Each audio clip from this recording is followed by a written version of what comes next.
Georgia, which it's one of those not unwritten, but definitely a big stereotype with football and stuff. And I don't remember when I heard it the first time, but it was something about I probably heard it back in 2021 or 2018, 2019 or something, where you don't want to face a divisional opponent in the postseason. And the reason why is you've already played them twice. And so they know how to beat you. And so, okay, yeah, it's great the Packers beat the Bears twice in the regular season. But, if it comes to it and we get around to it where, okay, we meet again for the third time, it doesn't matter if it's, the divisional round, the wild card, Bears are going to win that game. Because it's just like, first you don't succeed, try again. Third time's third time's the charm. I think that's the old saying. But I think in this instance, like it proves its point. Because look at this, Ole Miss. You know what? Now I kind of maybe. Well, I'm trying to remember what game. Hold on, let's look it up real quick. Come on, people, let's go look it up. I wonder what other game in that week was so big where, I remember watching the game a little bit, but I don't remember. Okay, this is week 7. Week 7. Scores. Let's go look here. What other big games? Because, stupidly, I don't remember. Well, there's another reason why we could That's why. The Indiana and the Oregon game was a much bigger game. Yes, because the Indiana-Oregon game was a lot bigger. And then, what else was going on at the time?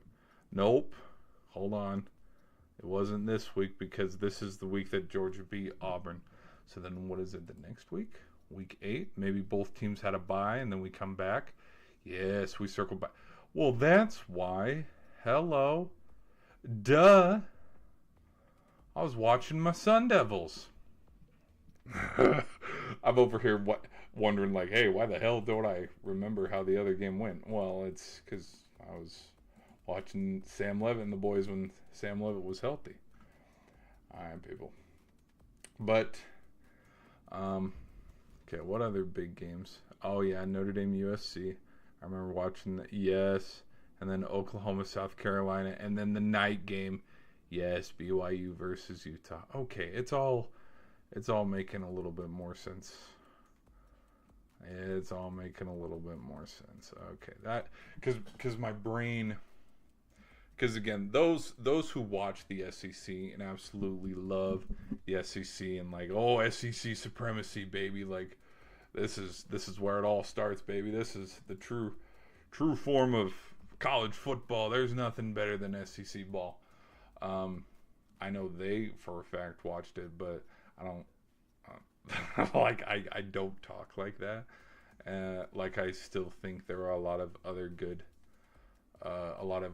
teams and a lot of good football that can be found in other divisions.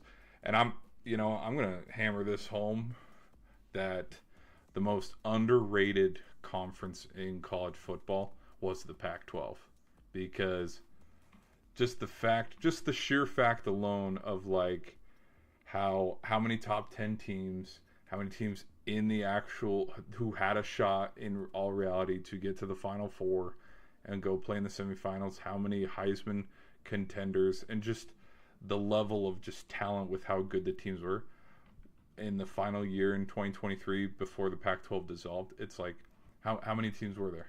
There were so many. USC had a chance. Oregon had a chance. Washington had a chance. Those are the top 3 to name a few.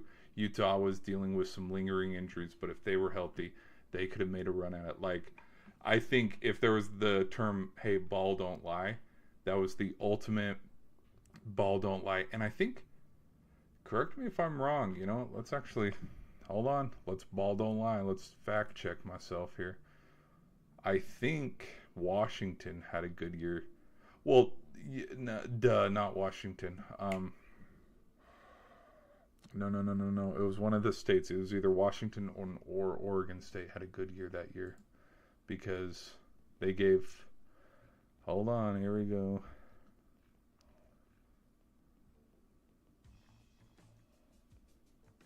Arizona, my bad. Yeah, this was long before I was rooting on this Arizona State team. So it was pretty cool to see Arizona State go from this to runners-up in the Peach Bowl. Like, yes, Arizona. Because at one point, Arizona did have a shot. They had to win out, but they lost. Which game did they lose? Yeah, they lost to the BYU and the yeah. Yep. Okay. But yeah, arguably the final 2-3 years of Pac-12 football. It was decent. It was decent football, even though people clown on it and people say it was bad. But hey, ball don't lie. Ball don't lie, and it was good football. It's a shame. If I'm gonna be honest, it's a shame that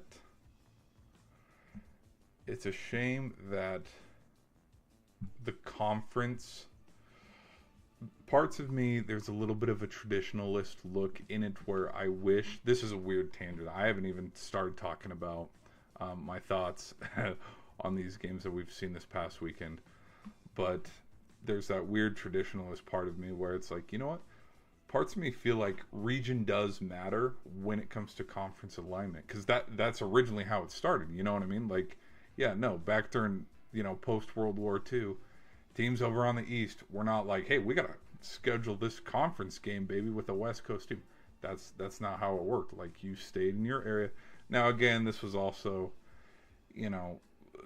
long before like Charter One flights and all this of like the luxury of what college football is now. I mean, back in the day, they took trains. You know what I mean? And like they traveled far and wide. Like, that's back when you'd get on the bus and stuff and drive across the country. But all this to say, like, there's parts of me that, like, you look at the old Pac-12 and how it was lined up, like, even though they don't play that often, Oregon and Oregon State, still to me, that's a rivalry that should happen every year. Same with Wazoo and then the Cougars. Even though they might not be on the same level. And right now, Washington State is still hovering around at 500 because this season I think they went 6-6. They won their bowl game against Utah State. That's great. And like, yeah, okay, they'll never, it'll take a little bit of a while before they get to up here, where Washington was, or Oregon, or maybe USC. But it's like, it's gone now because, they're not in the same conference anymore. But there's parts of me that feel like if there was realignment, and if there was a do-over to do it again, I wish the states would have stayed just a little closer. You know what I mean? Where, yeah, a West Coast team in Washington, it's like, oh, okay. Because, like, to have them just in the middle of the country competing with teams up in the Northeast, it's like, they're not Big Ten. Like, love them, but love the Ducks, love the Huskies, but it's like, they're not Big Ten. They are, but like, it's weird. It's a weird hill to try to die on. But anyways. What's up, everybody? Hope you all are enjoying the stream. Okay. All right, let's get going here. I have not given my reaction yet. So that's my weird tangent about the just, hey, if we want to try to extend the college playoff to 16 teams or whatever like that, it's like, and give automatic bids, like, hey, 4 from this conference, 4 from that, or whatever. If you're going to expand it to 16 while we're at it, hell, why not? Send the teams that came from the SEC, to the SEC, like the Oklahomas and the Texases, send them back. Send them back to the Big 12 so you can have good Big 12 representation, good have big Pac-12 representation as well. And to me, the other big funny joke too, that I kind of chuckle at, is the fact that a conference that was named after the number of teams that it had at one point, the Big Ten, now has 18 representatives. It's kind of like, okay. Or or the fact that because the ACC also had 15 plus teams in its conference, the fact that with how many teams that there were in the ACC, that's why it got to the point of, yeah, we're going to have Duke and Virginia go play, which I will give credit. Duke and Virginia were in the ACC originally, so this wasn't like we're pulling the rabbit out of the hat and then, hey, look at this, it's going to be Stanford, or it's going to be SMU, or it's going to be Cal. It's going to be one of these teams that came from a different conference because they were, in the 5-way tie for second place to go play. At least it wasn't like that, because if it was like that, woo, that would have been something. But all right, so let's get into some of the games today. Biggest game of the day was the one that just ended with Ole Miss winning. I think, man, this is kind of what we get for overlooking them. I think Ole Miss had something to prove, which I want to. Now I really need to lock in and get that video done, because on this channel I've made a few storyline videos where I've made some videos on, here are some fun storylines, whether it's the Stanley Cup playoff, whether it's college football playoff, NFL, going in, like, just, it's kind of like a ceiling to floor, stereotypes, or just fun storylines to follow. And the fact that I haven't made it, like, I'm kind of punching myself, because one storyline that I wanted to mention was Ole Miss, where I would have had the caption, no coach, no problem. That's what I would have titled it as. And in my reasoning for one of the fun storylines to follow of no coach, no problem, is the fact that, hey, look at Ole Miss. For the last month, we've been talking about all the distractions of Lane Kiffin leaving and the whole drama behind that and how long it took and all this and that. What do? They go blow out Tulane at home, and then they show up here in the Sugar Bowl, and then they win this. And it would have also been from the perspective too of, like, this is as if I posted this before the playoffs start, where no coach, no problem. Watch Ole Miss be the first team that I can recall. Watch them be the first team in college football history win a national championship with a coach that didn't start that year with them. Because hey, maybe years and years ago, that had been something where, yeah, the team started 0-2, and then we had to fire the coach, and then, the coach that came on took the boys, and then they ended up winning the national championship or something. But again, like, when you look at records like that, I think we start to get into, like, bizarro land of history, where it's like, okay, yeah, we're back in the 40s, we're back in the 30s. No one's talking about that. Well, they would in this instance, but because I've never seen that. So there's points like that. There's points like, I was going to do the storyline of, like, hey, what if Miami played Georgia? And so we have the Carson Beck arc of, hey, look at this, you're going to play the team that you transferred away from. And I say this jokingly, it's like, man, Georgia was a Carson Beck away from winning this game.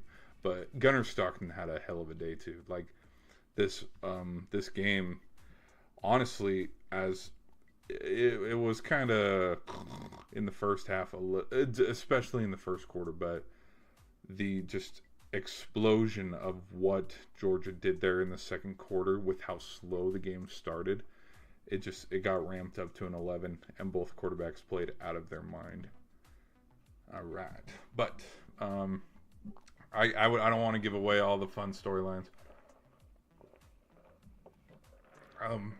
But those were some of them that I was thinking of. Okay, so first game that started. Okay, the other thing too is I wanted to do a post game reaction to all the games that happened today. Like, I was going to do one right after Oregon beat Texas Tech, and then after Indiana beat Alabama. But with just how yesterday went, where literally, if you're watching the stream the other day, freaking, I streamed till like 2 in the morning talking about my thoughts on how the finale for Stranger Things would be, and then I finally watched it, and probably I don't think I got to bed till like 4 o'clock today or something. So when I got up, it was like, huh, the Rose Bowl starting, but then I did, shout out to reruns. You can watch the game again. So I was way behind, but that doesn't matter because here we are. But with the Oregon and the Texas Tech game, I think one thing, my biggest takeaway probably from this is the fact that Texas Tech had this many points. To me, that's probably the craziest thing, is that 0 points. Oregon put a good old goose egg on it. And what's funny too, and it's kind of like a, well, slap my ass, because think about it this way, is right after Oregon beat JMU, because again, we trolled, oh, why the hell is Tulane and JMU in the playoff, which whatever, it is what it is. But it's funny to me that after everybody and their dog had an opinion on, oh, Oregon's defense sucks, which, I mean, when some of the backups started to go in there and it was already garbage time because of how much Oregon was up by, yeah, you kind of let off the gas and you let JMU, hang around and have fun and whatnot. But like, game was over regardless of the score. But to me, it was funny on how much people tried to put that as a talking point for Oregon and saying, oh man, their defense sucks. Look at how many points their defense gave it to JMU. And it's like, the defense that played today against Texas Tech were the starters, and also the starters that put up, I think JMU only got a field goal on like all 11 starters, maybe 15 starters, plus like the rotation guys. So it's like, yeah, okay, JMU puts up their points, but they're putting up points against third and fourth string guys when the game's already out of reach. And then, so we're here going, oh, Oregon's defense sucks. Yeah, well, the defense that we said sucks. A team that blew every team out by 17 plus points, 20 plus points. You look at their turnover margin, you look at all these stats and analytics. Texas Tech had nothing today. And that defense that we wrote off and said, oh, they suck, they're 1 win away from getting to the national championship game against a team that they've already played in a close loss to. You don't think Oregon doesn't have an answer or doesn't know how to come back and try to have their own personal plan in a rematch, kind of like how Ole Miss did for Georgia, but in this case, Oregon for Indiana? Like this is the perfect spot that Oregon wants to be in.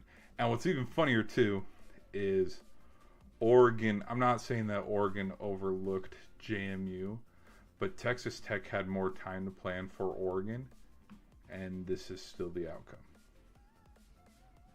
I don't know. Disappointed isn't the right word that I'm trying to. It's shocking because I think it's fine. Like, I didn't believe in the hype or the narrative of Oregon's defense sucked. Like, I thought this would have been. I mean, I was calling for it from the start because I thought. I mean, just even looking at the games and previewing the games from yesterday, because I was like, this game will be the best game. Like, when we came into this weekend, I was like, okay, this is going to be the best game, the biggest game of the whole weekend. It actually ended up turning out to be this one. But I said, this will be the biggest game because this one's going to be high scoring. Georgia's going to win this one. And Indiana's going to, whoop up on Bama. I didn't think... I was kind of like, it might be close. I don't know. I'm nervous because what kind of version of Bama are we going to get? We ended up getting the, ass whooping kind. But... I'll give full thoughts and reactions to this game too, because there is context, because we're on first drive of the second half and Simpson goes out. So I mean, let's pump the brakes a little bit on the ass whooping maybe, but so yeah, I had a lot of high praise for this game because I thought, dude, with how many points Oregon can score, with how many points Texas Tech can score, I thought this would have been the kind of shootout. Like, I would have been more expecting 24-14 for this game. Kind of like, okay, last game was a high-scoring affair. They figure each other out. Maybe a little bit more grit and grind, low-scoring SEC game. And then this is the one where it's like, oh, this is a classic Big 12, Pac-12 kind of matchup. Defenses do not exist. High 30s. No. 23-0. And then the other thing that people will most likely... I don't think Texas Tech fans will forget it, but, I mean, just, you know, because, like, we forget all the little details of each game. Oregon took the ball away a lot, and Behren Morton did not have a good game. He did not have his best game today, and I think they had 4 turnovers. 4 turnovers total. Yep. And the other thing that I will give Texas Tech credit to, which actually, funny enough, now that I'm looking at the box score, this is exactly what the Texas Tech BYU game was back in October. It was October or early October. Sorry, let me drink some water.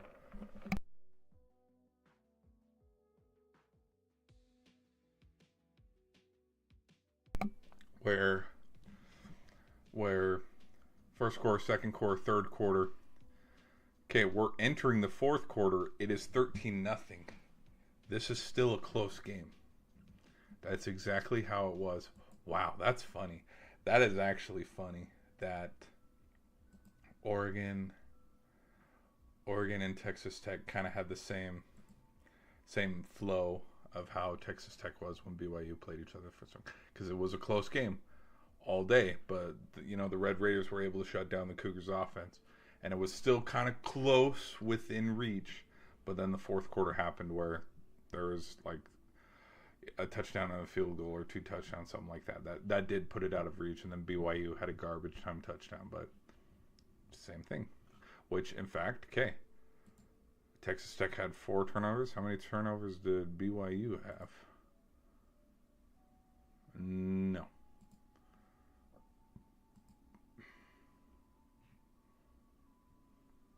Three turnovers. Yep. Okay. And again, 3-0, 10-0, 13, 16-0, 19-0. Okay, so we're like in the middle of the third going to the fourth quarter. 19-point game. It's still within reach because 2 touchdowns would make it 14. You'd get all the momentum back being down 14-19 or 14-16. But anyways, I digress. Let's get back to this game. The other thing, too, is who else had a pretty good game in this game? The freshman who had, where's his name? Hold on. He's the one that had the 2 picks and the fumble recovery. Finley. Yeah, there he is. Finley Jr. So, where's the interceptions?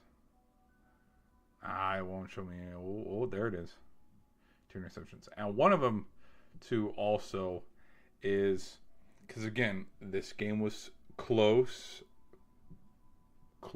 I put close with quotations, but it was close, and it was hanging in the balance of Finley's second interception was in the end zone when Texas Tech had marched all the way down the field. And so if Texas Tech would have scored a touchdown there,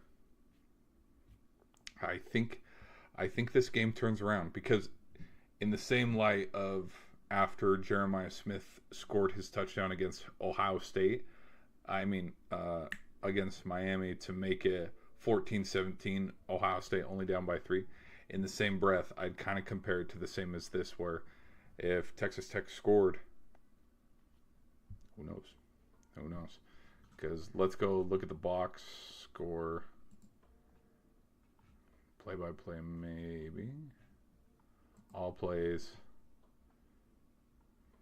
Intercepted. Oh, no. Right here. Is this the one where no huddle shotgun intercepted by Finley? Touchback. Yes. Again, 17-16 with 13 minutes left to go. 13 minutes left to go in the game. I think you could catch a little bit of momentum, get a spark there, if you want to look at it. Because the other thing too, with the whole game as the game was and how it was going at the time, Oregon did have Morton locked down for the majority of the game, and the whole offense too. So maybe not. I don't know. So that's my thoughts and my reactions on the Duck game. And so in the playoff, let's look at the playoff. So I think when we look at let's look at the bracket. Let's look at the playoff picture. Here we go. No. Where's the playoff bracket? Oh, come on.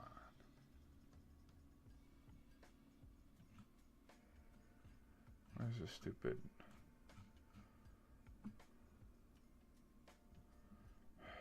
Hold on. Where's that? I want an updated playoff.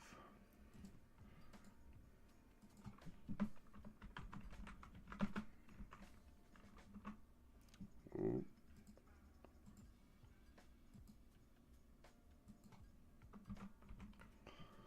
I want like the updated version. Updated. Where's the updated version? You know what's so funny? It is so weird to look at this playoff bracket because it feels like another. This bracket looks like it came out 10 years ago. Because not a playoff team, not in the playoff. Notice my vocab there? No. But it was just a weird something. Well, actually, I would take this game with a grain of salt. You know what? Actually, now that I'm looking at it, I would take both of Georgia's. I would take both. Yep. I'm going to take both of Georgia's bowl game losses in the last 2 seasons. I'm going to take them with a grain of rice. And the reason why, last season, Beck gets injured. Obviously, like we know the story. Yes, Gunnar Stockton, it took, he had a whole month to prepare for Notre Dame.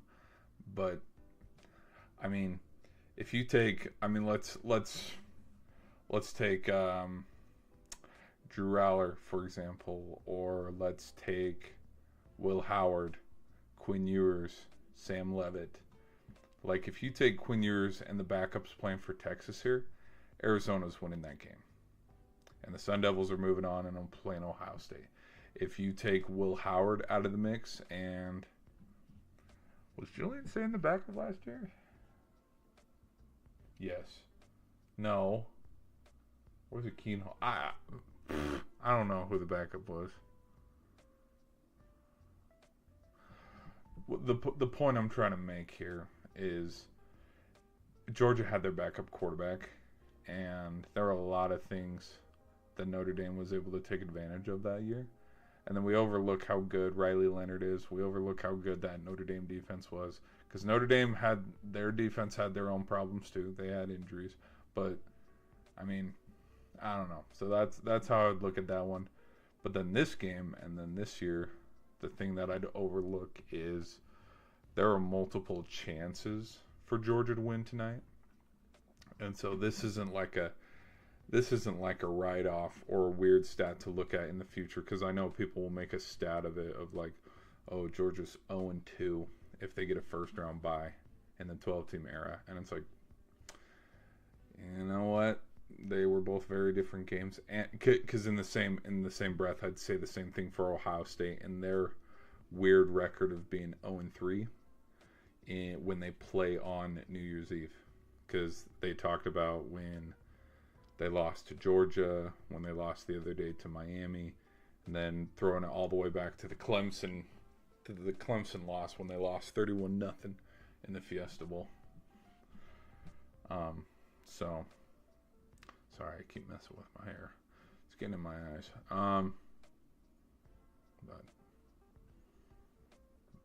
But yeah, you can even with that stat, you could take it with a grain of salt too, because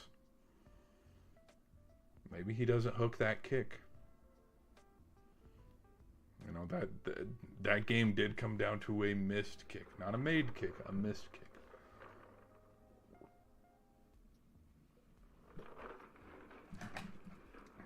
So, yeah. Which, if I'm not mistaken either, correct me if I'm wrong, Georgia, with the missed kick, if Ohio State made it, they would have won. Obviously. But what I'm saying is, like, oh, you miss it, it's tied, we go in overtime. Yeah, let's look at what the actual score was. Which, how brutal is it to also that they beat Alabama's ass in the SEC championship and then turn around and oh yeah 42-41 baby. Yeah, and then look at this, man. Yeah, the second and the third quarter, like, this game was out of reach at one point with the 2 touchdowns and the field goal that swung the game. Because at one point, I'm starting to remember this. Yeah, Georgia was up 24-21. They blinked, and then it was 38-24, which is exactly what happened in this game. That is exactly what kind of happened in this game. And then we had their comeback, and then the missed field goal. Whoo! And this game was no slouch either. This game was a classic because look at the stats here: 4 touchdowns, 3 touchdowns. Come on, man. That was a good one. All right, let's go back. Let's go look at the scores. Oh. All right. Okay, now my reaction to the Alabama versus Indiana game. Again, kind of like how I was talking about. Started a little late to the party. Just because I was partying it up the other day for New Year's. I think the first quarter, obviously with it being 0-0, both teams were able to just keep each other in check. And one thing that I remember hearing about coming into this game is everybody was talking about how Indiana would be able to control the line of scrimmage and stop Alabama's run game. And yeah, that they did for the most part. And I think the other thing that I think was the backbreaker too was how the second quarter ended, because yeah, for the rest of the remainder of the game after Simpson got injured and then Mack had to come in, I am not surprised at all, or I'm going to put any blame. If there are people out there that are putting blame on the backup quarterback for losing them the game, it's like, again, you look at last season, and last season what happened where Georgia lost to Notre Dame. The same rules apply. I'm not going to make exceptions here this way. Like, it is the same rules apply. How many times has Mack gotten reps all season? I don't remember. It's, as far as I know, it's been Ty Simpson this whole time. But Indiana was able to get Simpson and get him rattled all game. Gosh, what else? I think Becker's touchdown to make it 10-0 was really impressive. But yeah, then Omar, because I'm trying to think of if there was any other plays, for a lack of a better term, as all things considered, the backbreaker play. You know, it might have been Cooper's touchdown from Mendoza. It might have been that, because that at that point, that's what made it 17-0. Going to halftime. Did Bama miss a field goal? Can't remember if there was anything else. No, they did not. No, they had the fumble. Yes, they had the That's what it was. I see. Because, again, after Simpson went out, we kind of knew writing was on the wall. Okay, Indiana's winning this game. Yes, there was the fumble that led to the Cooper touchdown, and then it was the end of the half. And then on this, after they punted here, sometime during this drive, because again, I was a little tardy to the party, and when I started watching this real time, we were somewhere in the third quarter, middle of the third quarter, and so I was like fast forwarding through, and then all of a sudden I noticed like, hey, Simpson's playing in this series. Now he's not anymore. Now the other backup's in, and then like 2 or 3 plays later, they showed the replay again of like, okay, yeah, it's gonna be a ribs thing because we see the hit again and called the game. That was game. And then, as you guys can see, because there's the 2 more touchdowns, they're on the ground to make it 31 and then 38, putting this game essentially out of business and out of reach. Big win for Indiana. I'm actually super damn impressed for how well Indiana has played all season. But that not curse, but that looming, oh, the teams that get a first round bye, oh, they might lose, and like how that was a looming stat. I was like, you know what, if there's any team that's gonna lose after having as good of a season that they just had, it'd be Indiana.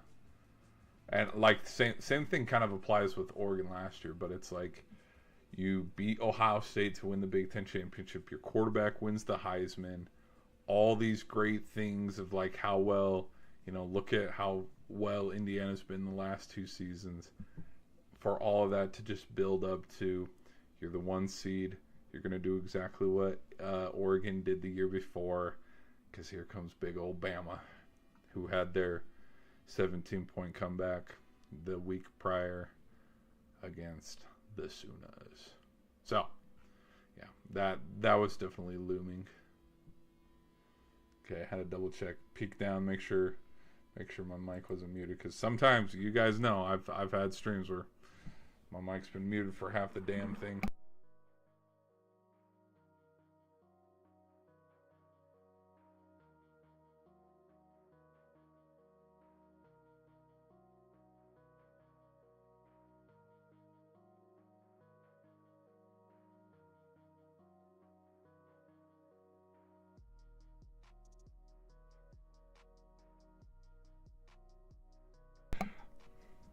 I asked in the chat, can Indiana win it all? A resounding no. Yeah.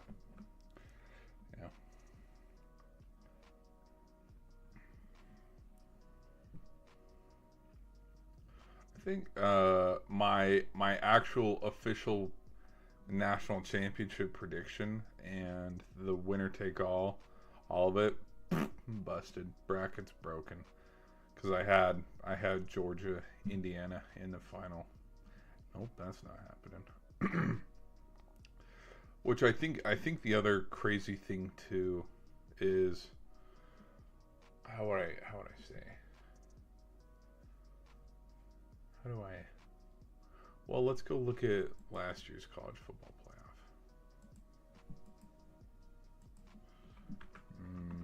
College football playoff.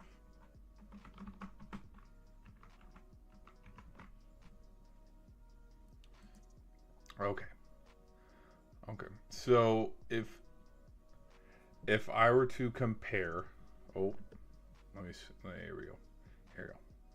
Okay, if I were to compare this year to last year, the game that we saw tonight with Georgia and Ole Miss would probably be the equivalent of this.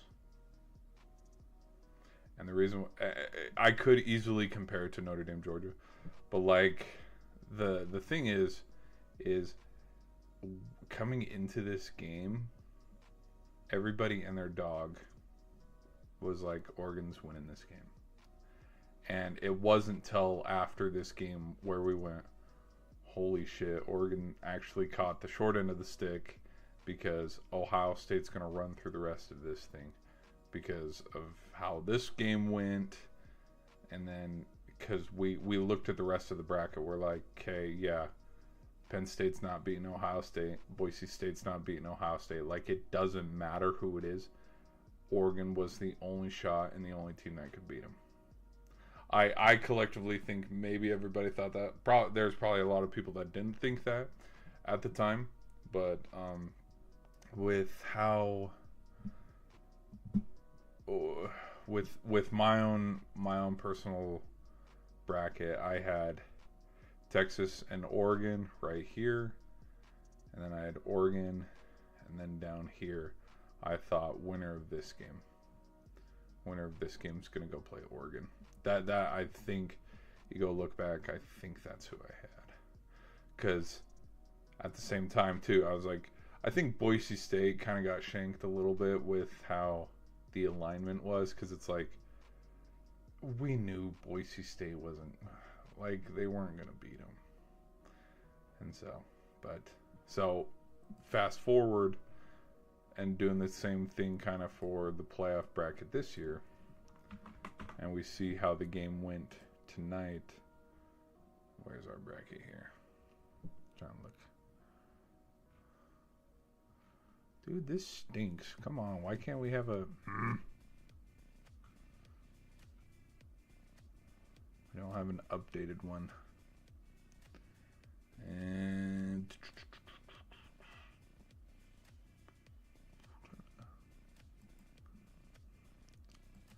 I see this, but it's a video. It's not. Nope. Oh, hello. What's going on here, Coach? I think that's all for clicks and giggles, probably. Because isn't Lane Kiffin a married man? Like, I say this jokingly, but also sincerely. Like, isn't he married? Like, just for attention, just for news attention. What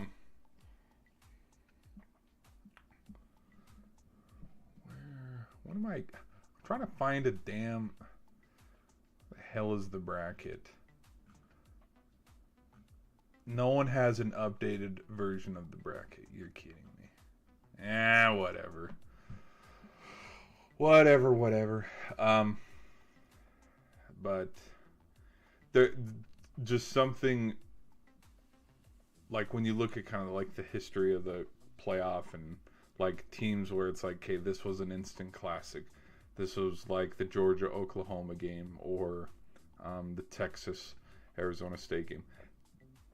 That's how tonight felt with Ole Miss winning. And the reason why was because of the stakes and how the game ended up turning out. And then also with the fact that of all the podcasts I watched and of all the clips and all the predictions, the only people who were predicting Ole Miss were Ole Miss fans. Because everybody, myself included, I'll take that on the chin, we all thought, well, Ole Miss doesn't have their head coach. How far can they truly get? That's biting us in the ass right now because they're one win away from getting to the national championship game. I think it also shows too how special this team really is. Really. And I mean that honestly, because what's weird, and Saban talked about this a lot, where there comes a point where it doesn't matter the plays, it matters about the players. And there's parts of me that go, because it either Coach Golden had something cooked up real nice. Hey, the Penguins. Yeah, after this Everett fumble, scoop, and score, and score turned 12-21, I was like, oh, okay, this thing's over. And again, how long into the second quarter? We go second quarter to halftime, and then how long does it take before Kewan Lacey has his touchdown? There's 3 minutes left in the third quarter. So right after this touchdown by Lacey in the third quarter, that's when it got ramped up to 11. And again, Georgia did not capitalize on some possessions. They let Ole Miss hang around way too long, and then just tick, tick, tick, Trinidad, they just kept chipping away.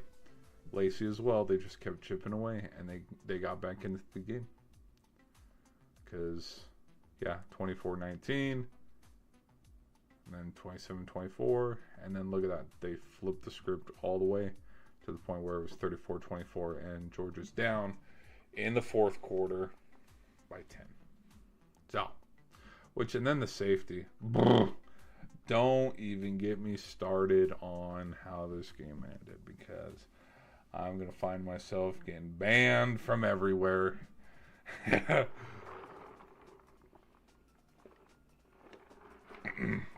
That's the old me. We're going to leave the ranting back, or the ranting and raving back in 25.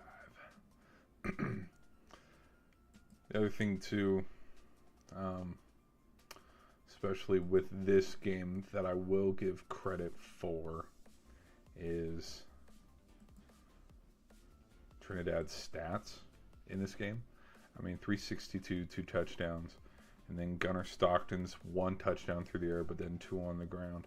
Again, the commentators were talking about it like literally this at one point. It did turn into a quarterback battle, which was very impressive. So, anything else? Any other? I used to do this with the streams after the NBA Finals. I wanted to look where it's like, hey, is there any other team stat that I can look at that's like, bingo, there it is. Points off of turnovers or fast break points. Yeah, I did this a lot with hockey and basketball, trying to find that, like, where's an outlier? Because I don't remember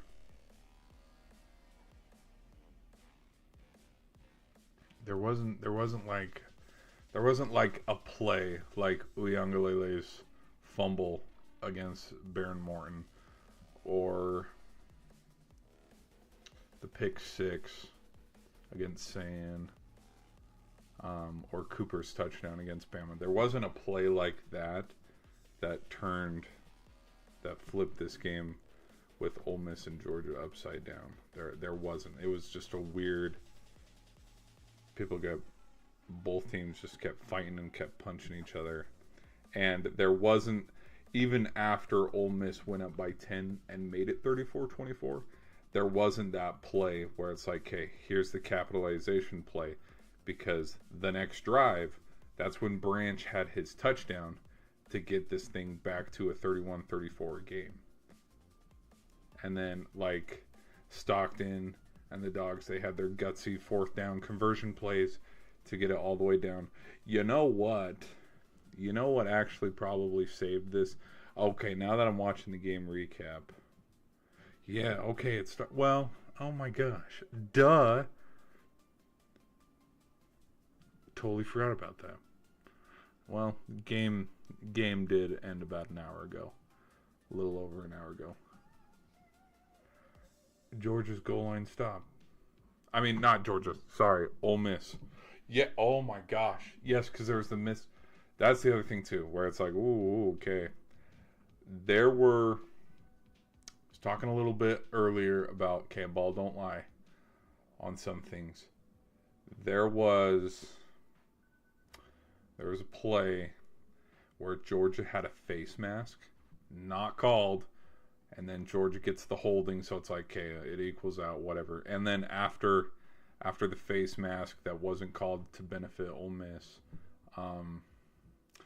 the next drive stalled anyway for Georgia. But it was kind of one of those things where if you want to go and be like, oh my gosh, refs blew us here, you know. If Georgia would have taken that position and scored, I could see yes. You know, okay, we got screwed here. But now that I'm thinking about it, it kind of equaled out. But then there was also the pass interference too, that got them in field goal range. But then the fact that there was, oh gosh, I don't even know who it was. It was on the last play.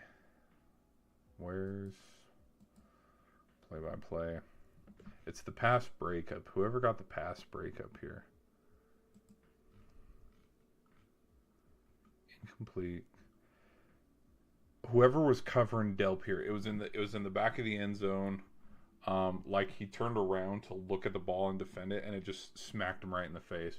Because if he was looking and would have turned around, he would have intercepted it, and that would have sealed the game too, because it hit the Ole Miss defender. I can't remember who was defending him, but Georgia got all the way down there to the goal line, and they could have ran it in.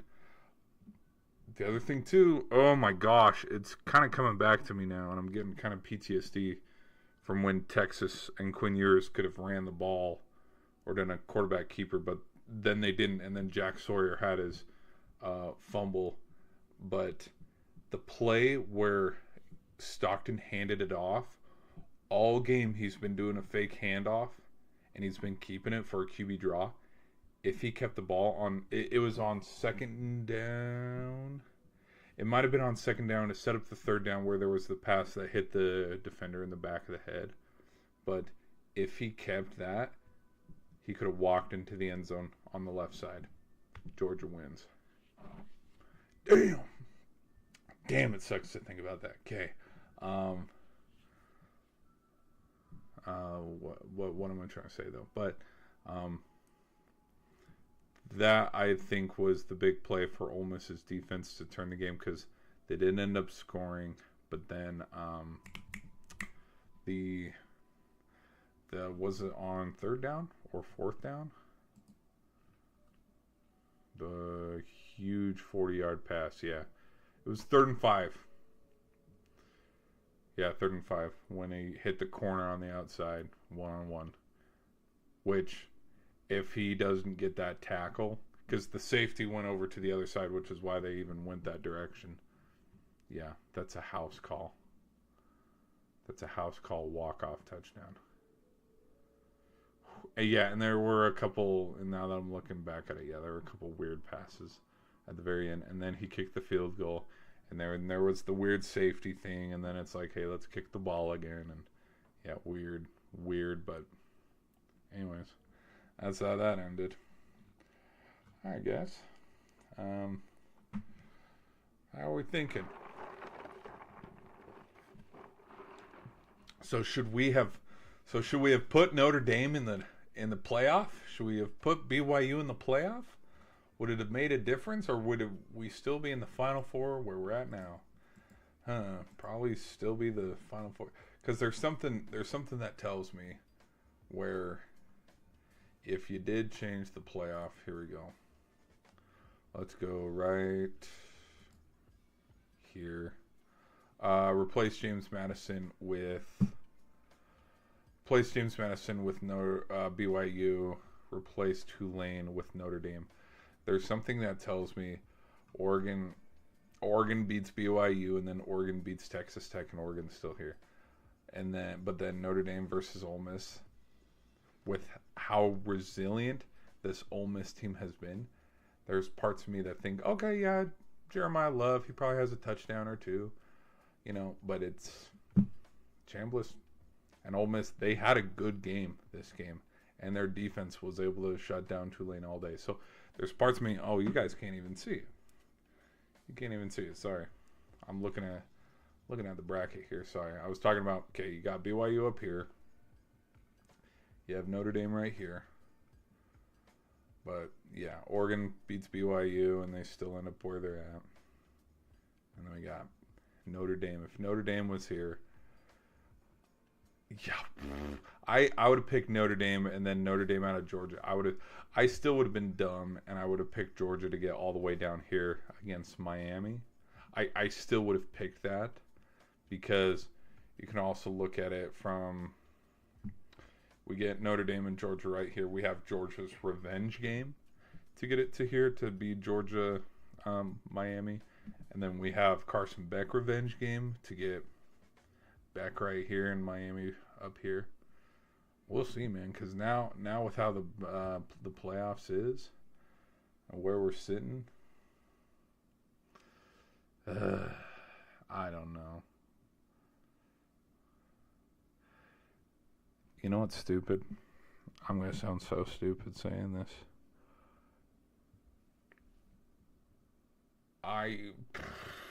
Oh, this is so bad. Whoa, wait a minute. 1, 2.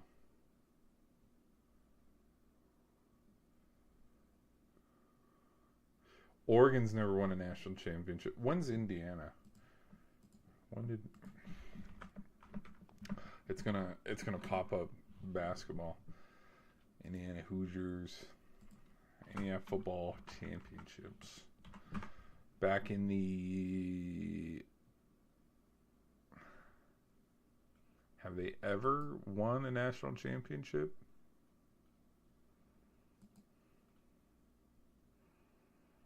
Soccer and basketball. So they've never won a national championship in football. When was Miami? 2001. Yep. Okay. Because the 2001, that was the Ed Reed days, right? Oh, see, look, it's already sitting there waiting for me. Yep. Frank Gore, Ed Reed, Andre Johnson, Vince Wilfork. Oh, yeah. Oh, yeah, baby. It's all about the U, baby. Yeah.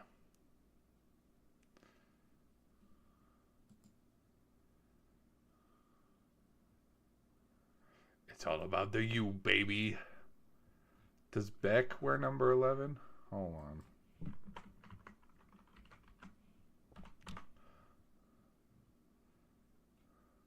Oh, it's over, baby. Oh, it's over.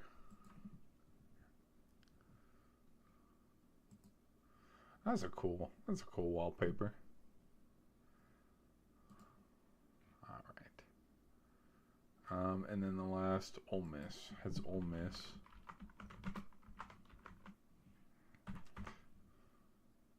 I'll have won it in baseball. Ole Miss National Championship football.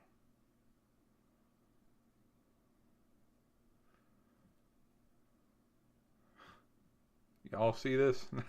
Not since the 60s. We're talking post World War II times.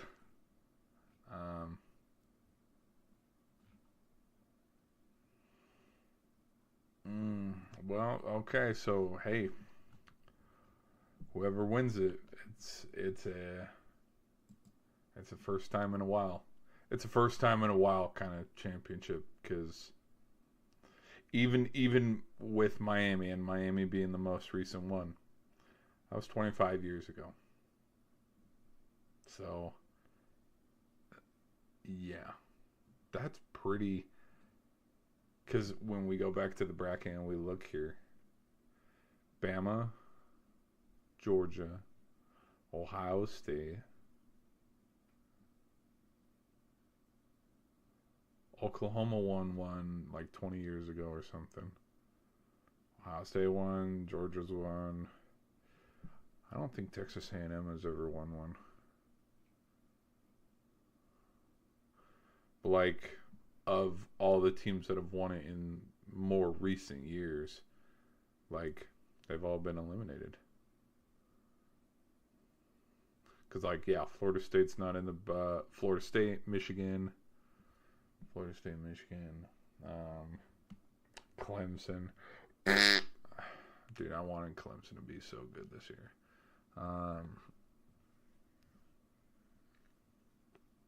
Auburn. Oh, who were some other teams? I don't know why I can't think of any teams, guys. How are we looking on music? Is my music out? Oh, I haven't even played it. Whoops. Let me play some music, people. Sorry.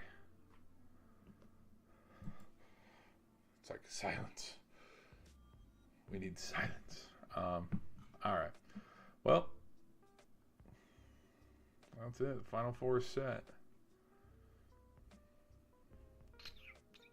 Here, let me show you all my playoff bracket, so y'all can believe me with the where's my Let me pull it up here. Let me pull it up real quick.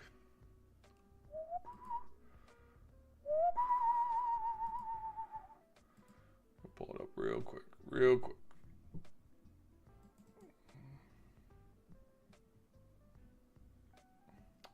Dude, is it really 11:30? Holy shit, it's 11:30. Hey, shout out to you guys for being here this late. I didn't realize it was 11:30. Then again, I am talking a lot. Okay, let's see. Voila. Here we go. And yes, this is the right one because I've made my own one and it's right underneath it. Okay, here we go. So, when it comes to my official bracket, we are officially busted. So, which now what we gotta do? Actually, here we go. Now I gotta change some things up here. Look, there you go. Now we get to do this. Let's do. What colors do we want? Sure. Let's go right here. Now we get to put Ole Miss. Watch the master at work here.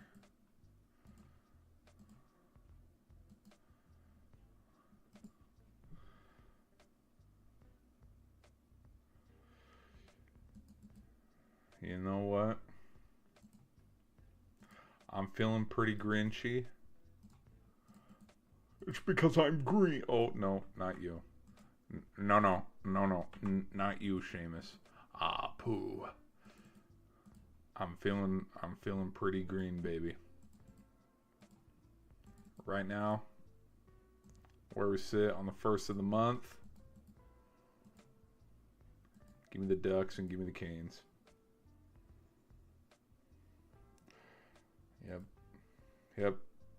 Yep. I don't like it. And because I don't like it, it's probably going to happen. But I don't know. There's parts of me when I look at Bama, Indiana today, there's parts of me I kind of feel the same about. Y'all remember when the T-Wolves beat the Warriors last year in the postseason? But then they had, the juggernaut Thunder waiting for them on the other side. There's parts of me that think that they gave a hell of a game. They gave a hell of a game to Alabama there in the first half. But there's parts of me that think, and again, like injuries are a part of the game. Like there could be injuries, in this next game. Like, again, not wishing for injuries either. Knock on wood. But, I think with the T-Wolves beating the Warriors as quickly as they did, and the Warriors were not at full strength and they were injured, I don't think it helped their preparedness to play the Thunder because the Thunder just rolled them. And at one point, I think they were up 3-0 and damn near swept them. And in that same breath, and trying to kind of compare, even though you can't compare football to basketball, you really can't. Because there's still, you could have the number one player in the world, there's still 10 other guys on the field.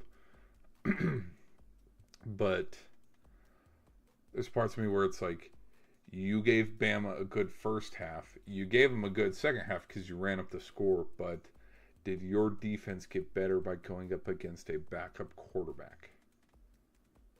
You see what I mean? Versus Oregon, who played a full game, all 4 quarters, against a healthy Texas Tech team, and their defense worked that Red Raider offense.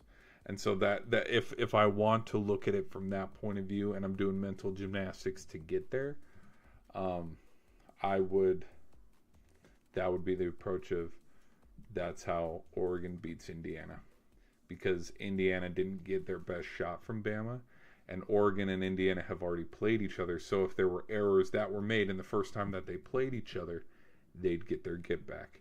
Just like how just like how Ohio State got their get back against Oregon when they got to meet them again, And in this own playoff right here, when Ole Miss played Georgia and they got their get back, my brain's like, and Bama too. Look, Bama. Come on. Bama got their get back. Ole Miss got their get back. Oh, yeah. Oh, yeah, baby. Oh, it's happening. Oh, it's happening, baby. Now that I say it out loud, it's not happening. But, all right, guys, we're going to end the stream there. People on the shorts end, we're going to do a quick out. I thank you guys for being here and hanging out. Be sure to hit that sub button. And I'll see you guys in another stream. Peace out. Oh, we're going to do a gaming stream tonight. So hit the refresh button and meet back here in like 5 minutes. We're going to be streaming. But hope you guys enjoyed the stream. I'll see you guys on the other side here. Sub. Okay, we'll end that.